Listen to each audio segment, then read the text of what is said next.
சிம்பிளிபிகேஷன்ல அடுத்த சம் பார்க்கலாம். இந்த ஒரே சம்லையே கிட்டத்தட்ட 4 மெத்தட்ல எப்படி சம் கேட்டாலும் எப்படி சால்வ் பண்ணலாம்ன்றத பார்க்கலாம். அதே மாதிரி வீடியோவை கடைசி வரைக்கும் பாருங்க. வீடியோ எண்ட்ல உங்களுக்கு ஒரு ஹோம்வொர்க் இருக்கும். ஸோ அந்த ஹோம்வொர்க் எக்ஸாம்பிள் சம் நீங்க சால்வ் பண்ணாவே இந்த மெத்தட்ல சம் எப்படி கேட்டாலும் நீங்க ஆன்சர் பண்ணிடலாம். x = 7 - 4√3 எனில் x + 1/x = என்ன கேக்குறாங்க. அதே மாதிரி x - 1/x = என்னன்னு கேக்குறாங்க. சிம்பிளிபிகேஷன்ல இந்த மாடல்ல சம் கேட்டாங்களா, அதாவது x = இந்த மாதிரி ஒரு வேல்யூ கொடுத்துட்டு x + 1/x அதே மாதிரி x - 1/x = என்ன கேட்டாங்களா. First x + 1/x x + 1/x க்கு இங்க இருக்கிறதுல பெரிய வேல்யூ பாருங்க 7. அப்போ 2 × 7 காமனா 2ஆல பிரிக்கணும். அப்ப 2 × 7 14. அதுவே x - 1/x க்கு இங்க சின்ன வேல்யூ என்ன இருக்கு -4√3. அப்ப 2 × -4√3 அப்போ பெருக்கணுமா -8√3. Answer will be -8√3. அதே மாதிரி இந்த சம் பாருங்க.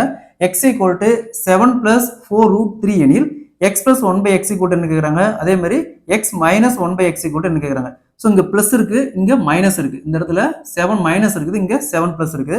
ஃபர்ஸ்ட் x + 1/x க்கு இங்க இருக்கிறதுல பெரிய வேல்யூ சேம் இதே மாதிரி தான். அப்ப 2 × 7 14. அடுத்து x - 1/x க்கு சின்ன வேல்யூ இங்க இருக்கு +4√3. அப்ப 2 × 4√3 = 8√3. சோ அதே மாதிரி இந்த சம் பாருங்க. x = 9 - 4√5 எனில் x + 1/x = என்ன கேக்குறாங்க. அதே மாதிரி x - 1/x = என்ன கேக்குறாங்க. அதே மாதிரி x = 9 + 4√5 எனில் x + 1/x = என்ன கேக்குறாங்க. அதே மாதிரி x - 1/x = என்ன கேக்குறாங்க. இந்த ரெண்டு சம்மையும் சால்வ் பண்ணி இதுக்கு ஆன்சரை கமெண்ட்ல போடுங்க. இந்த சம்ம சால்வ் பண்ணாவே இந்த மெத்தட்ல எப்படி சம் கேட்டாலும் நீங்க சால்வ் பண்ணிடலாம்.